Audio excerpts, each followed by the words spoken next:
सभी भाइयों को मेरा यथायोग अभिवादन। बोलो नारायणी मैया की जय, सेन जी महाराज की जय।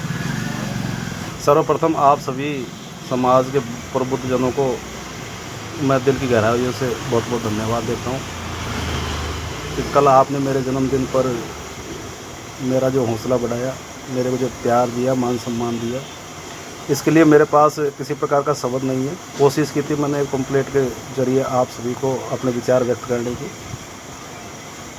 तो मेरी तरफ से आप सभी समाज बंधुओं को, संपूर्ण सैन समाज को, समाज गंगा को बहुत बहुत दंडवत प्रणाम। आपका ये प्यार इसी प्रकार से हमसे बना रहे, हम पर बना रहे और किसी भी प्रकार की त्रुटि हमसे हो, सर्वगुण संपन्न संसार में कोई नहीं है, केवल और केवल परमपिता परमात्मा ही सर्वगुण संपन्न। किसी भी प्रकार की हमसे कमी हो जाए, किसी प्रकार की हमसे त्रुटि हो जाए, तो आप हमें समय समय मार्ग पर सस्तित करते रहें। हम आपके बिल्कुल सलाह को मानते रहे हैं और मानते रहेंगे। भाइयों, आज सुबह सुबह 3-4 फ़ोन आ गए और फ़ोन आए समाज से लड़ाई। एक आदमी दूसरा आदमी पर केस दर्ज करा रहे हैं। केसों में कितनी सच्चाई है, कितनी झूठ है, अब ये तो दोनों पक्ष ही जाने। बाकी हम पहले से भी निवेदन करते आ रहे हैं, अब भी आप सभी से निवेदन करते हैं कि हम प्राचीन समय से नारायणी धाम को हाई कोर्ट मानते आ रहे हैं और मानते हैं। हर आदमी बोलता भी है कि सैन समाज हाई कोर्ट, और उस हाई कोर्ट की मर्यादा को बढ़ाने के लिए हम दिन रात प्रयासरत है।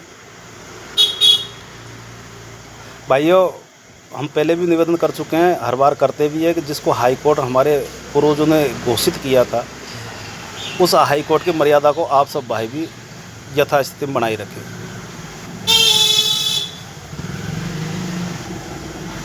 कोर्ट केसों में, थाने में शिकायतों में आदमी को केवल मानसिक प्रताड़ना मिलती है, आर्थिक रूप से आदमी टूटता है, धंधे से आदमी ख़राब होता है, और कोई दूसरा इसमें फ़ायदे वाली कोई चीज़ नहीं है। सबसे बड़ा नुकसान गैर समाज भी उस पर हंसता है। केस, कोई भी जितने भी केस हमने चाहे कोर्ट में कर रखे हों, चाहे थाने में कर रखे हों, चाहे आपकी FIR हो, चाहे परिवार हो, उनको देख के दूसरा समाज हंसता है कि यार छोटा सा तो समाज है, इनकी शिकायतें ख़त्म नहीं होती। मेरा आप सभी भाइयों से निवेदन है, इस संपूर्ण समाज को आप एक परिवार मान के, जिस प्रकार से परिवार में किसी प्रकार का विभाजन हो जाता है, हम बैठ के घर में और उसकी सुलह कर लेते हैं, उसी तरीके से सुलह करके नारायणी धाम पर और मामले को घर में समाप्त कर ले, तो दूसरा समाज हंसेगा भी नहीं और हमारे समाज का कोई बंधु मानसिक रूप से और आर्थिक रूप से प्रताड़ित भी नहीं होगा।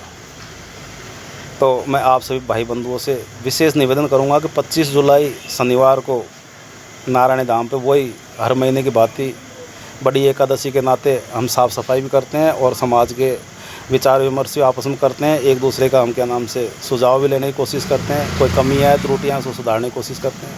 आप भी उस मीटिंग में सादर आमंत्रित है। अगर आपको माता जी की सेवा करनी है, सफाई करनी है, तो सुबह 7-8 बजे आप पधार जाएँ नारायणी धाम पर, और आपके सुझाव मीटिंग के मार्फत समाज को देने हैं तो वो 10 बजे के लगभग आप नारायणी धाम पर पधारें।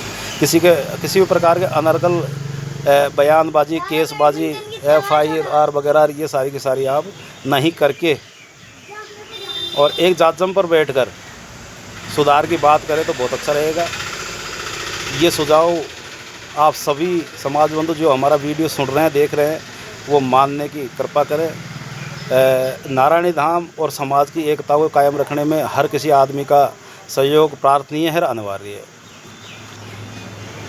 हर आदमी अपने आप को बहुत बड़ा नेता मानता है। छोटी सी बात पे तहसील FIR दर्ज कराना, SP कलेक्टर के पास पहुंच जाना और भाषण देना बड़े बड़े, तो इन सब चीज़ों को छोड़कर धरातल पर आप सभी भाई काम करें और ये अनर्गल बातें समाज में नहीं करें। एक दूसरे के सुझाव, एक दूसरे के किसी प्रकार की कोई समस्या, शिकायत महासभा से है या आम जनता से है या किसी नेता से है, तो वहाँ साझा करने की आप कोशिश करें।